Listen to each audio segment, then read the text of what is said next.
listen to me. I travel around the world. I go all over the world, all over the world. This trip is a 5-week trip. I'm almost done. I only got 4 days left. For the love of God. So every day it's a flight at like 4 o'clock in the morning. It's just killing me. Tomorrow morning, 5 o'clock. So I got 6 schools tomorrow in Melbourne. Then I got 5 schools on Friday in Melbourne. Then a concert Friday night. Then I'm doing something for Hillsong on Saturday. Then I'm doing all 6 Planet Shaker services on Sunday. Then I get to go home Monday. I'll probably die on the plane. But I know where the defibrillator is. I'll stick it on myself and...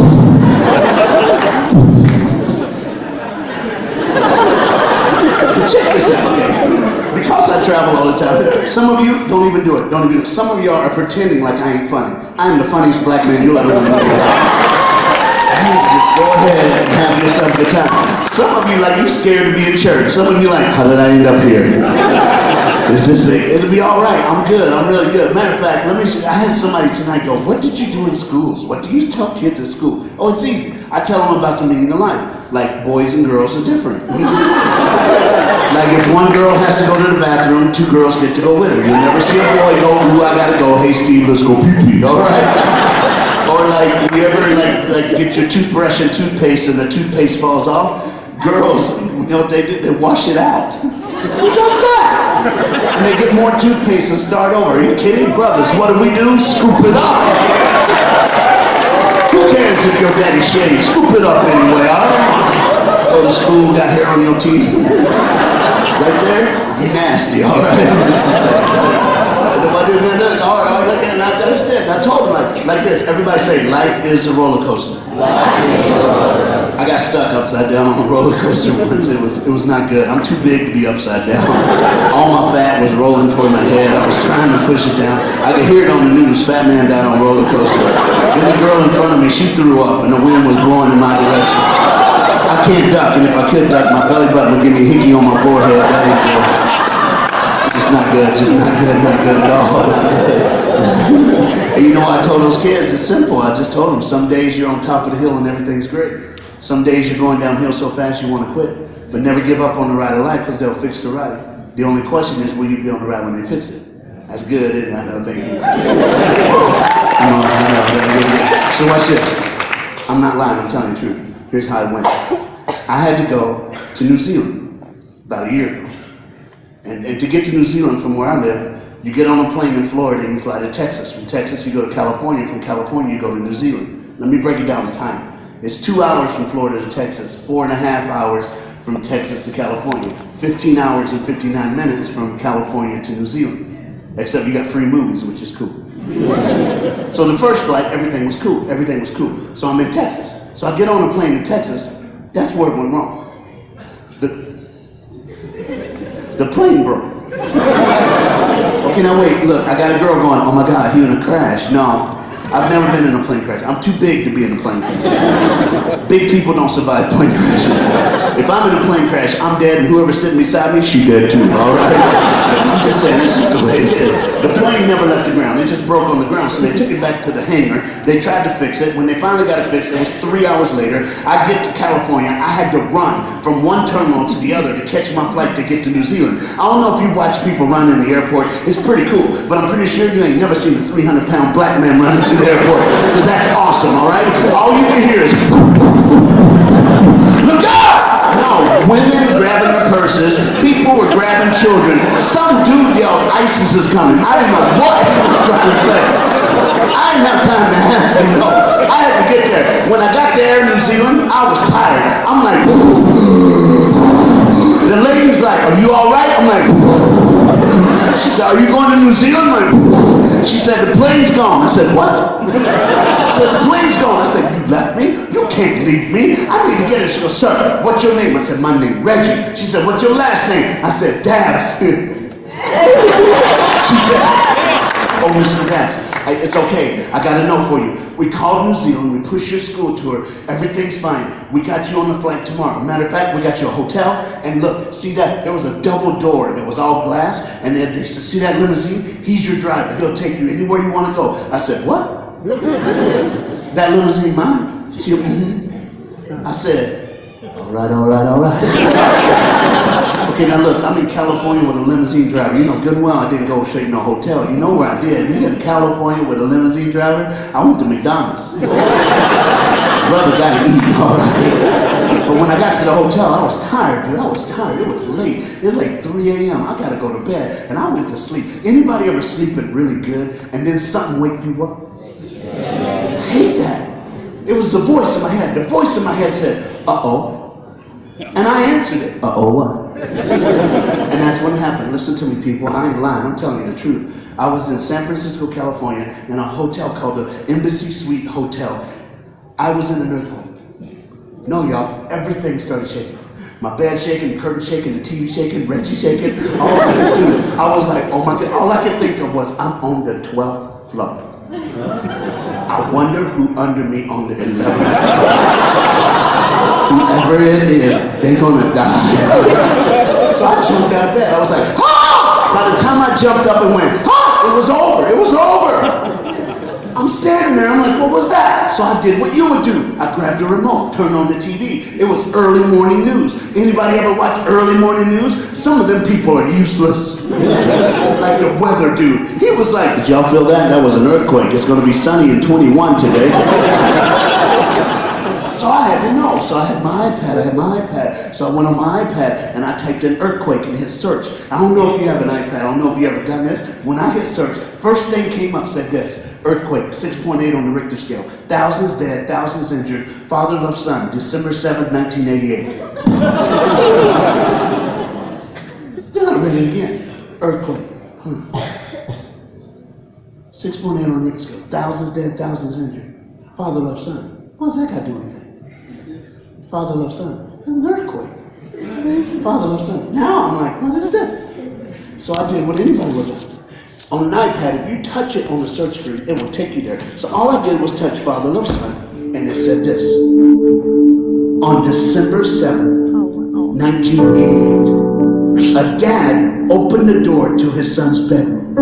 The son was sound asleep. So the dad did something a little strange. He fell on all fours and crawled across the bedroom floor. Peeking over the edge of the bed, watching his son sleep, the dad started saying the same phrase over and over again. Every time he said it, he got a little louder. He said,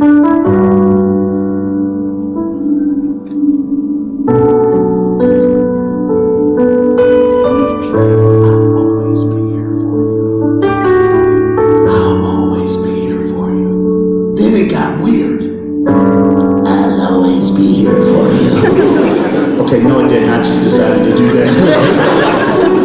When the dad got loud, I'll always be here for you, the little boy was laughing his head off. The dad scooped him up, got him showered and dressed, fed him breakfast, and they walked to the school hand in hand. 2.5 years earlier was the first time the dad ever said to his son, I'll always be here for you. It was the day that the little boy said goodbye to his mom, and the day that the dad buried his wife. She was in a car accident. There was nothing they could do to save her. But from that day on, the dad knew, I gotta take care of my son. He was a lawyer, good lawyer, quit his high-paying job, took another job where he didn't even have to go to work till after his son started school. And before the son was done with school, the dad left work and he got to the school to meet him at the school gate. On December 7th, though, they didn't know what was gonna happen. At school today, I asked your kids a question, and I'm gonna ask you tonight. I said this: have you ever had something happen in your past that you wish you can forget, but you know you can't? Then I said, you ever wake up at 2, 3 in the morning, try to go back to sleep, and every time you close your eyes, it's like a movie in your head from something in your past that you wish you could forget? Everybody has those days, but this day, December 7th, they would never forget. The dad said one more time to his son, I'll always be here for you. Watched him run up the steps into the school, turned and started going to work, but the dad never got to his job. Because the earthquake hit and it shook bad. He's watching buildings fall. He's watching people die. All he could think of was his son. So the dad dropped his briefcase, never found it again, turned and started running to the school. When he turned the corner and his eyes could see the school, what he saw with his eyes made him vomit all over the concrete. It was a 3-story school. There was 1,009 kids in the school. Every kid was in a classroom, but the building was too old. It fell, the building did, on every kid and buried them all.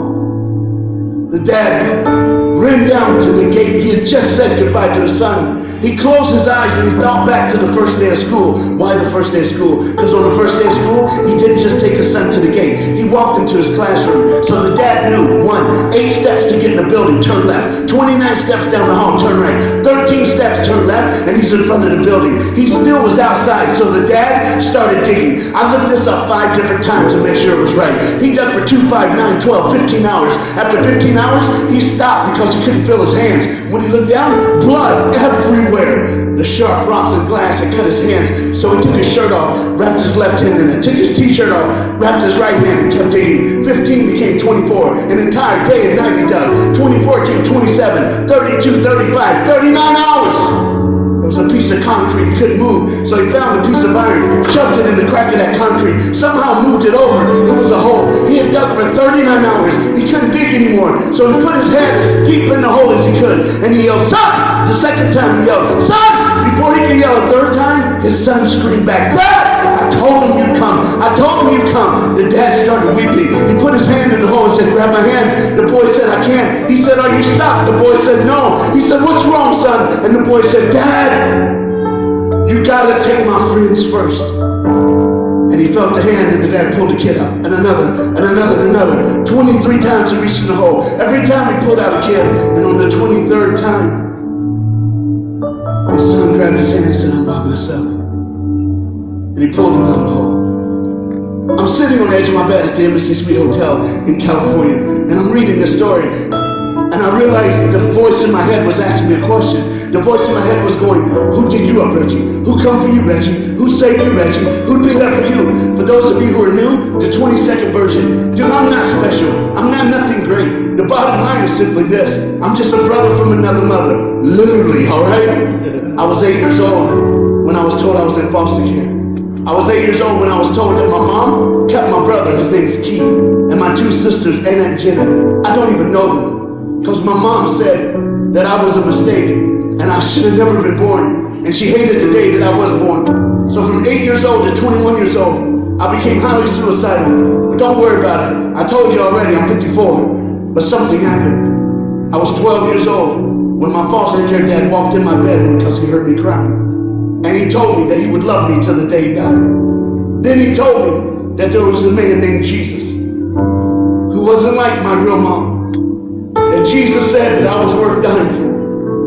And that even if my real mom didn't want me, Jesus had a plan for my life. This man was nothing but a school janitor, a custodian, a cleaning person.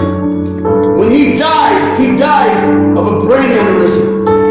But the bottom line is simply this. The Bible says it's appointed for every man to die once, after that the judgment. So since we're all going to die, the question I got to ask you is, how you living? How you living? Have you done something that burdened you? Have you done something that you wish you had done? Gone somewhere you wish you hadn't gone? Are you buried under hurt and pain? Or memories from your past? Or even like the Bible calls it, sin? If you are, you don't have to leave this room that way in Jesus' name. Because in Romans chapter 10 verse 9, the Bible says, if you declare with your mouth that Jesus Christ is Lord and believe in your heart that God raised him from the dead, you will be saved. All you got to do is believe. I'm going to tell you right now, I believe. Why? Because I used to want to die, but I don't want to die anymore. I believe. Why? Because I used to be blind, but now I can see. I was crippled, but now I can walk. I'm going to tell you right now, if Jesus can do something like that for a brother like me, I know he can do something for you. You don't have to be buried your whole life. Because guess what? Jesus is moving the hurt. He's moving the pain. He's moving the rubble of your life. He's moving the shame, the guilt, all the things that people have said about you that were wrong, all the things that people have bullied you with. He's moving it, and he wants you to know who you are. If you're a young man, you're a champion, you're a legend, you're a world changer, a history maker. If you're a girl, you are the sunrise, you're the sunset, you're the star in the night that can guide a brother home. You are the princess. Everybody, if that's true, clap your hands if you want your kids to know that. There's always somebody who's going to pick you up. Somebody who will move the hurt in your life. On your darkest night, there's somebody that'll light a match. I'm sorry, I went black. Really fast, sir. I'm here to tell you tonight, there's a soldier in America that was killed in battle. He had etched a poem in his helmet. The helmet was half blown off when they found him. They put that helmet in a museum in Washington, D.C. Under the plaque read the whole poem because you could barely see it. This soldier took a knife and this is what he etched in his helmet. When you find yourself in darkness, you think it will never end. Then someone strikes a match and hope comes in like a flood. I'm the match. I'm the hope. Today I'm here to tell you that Jesus is the match. Jesus is the hope. No matter where you're at tonight, he can dig you up. He's been moving the hurt, the pain, the shame to reach into your hole and to call you by name. Like that dad called his son, son, Jesus is calling you. The question is, will you let him take you out? Will you let him save your life?